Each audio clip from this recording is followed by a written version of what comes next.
To get started, go to the Edit menu and choose Magnify Circle. Move the circle to the region you wish to magnify, right-click and choose Magnify.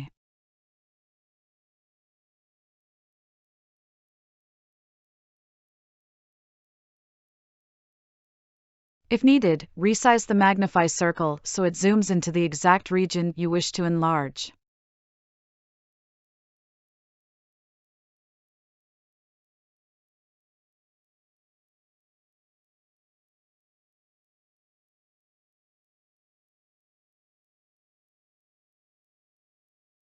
Let's repeat these steps and create a couple more magnified image areas.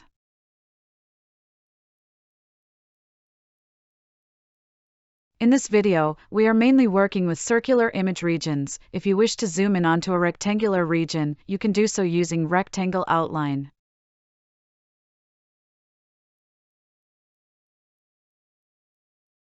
Our updated image with the magnified regions are now ready to be printed or shared in digital format.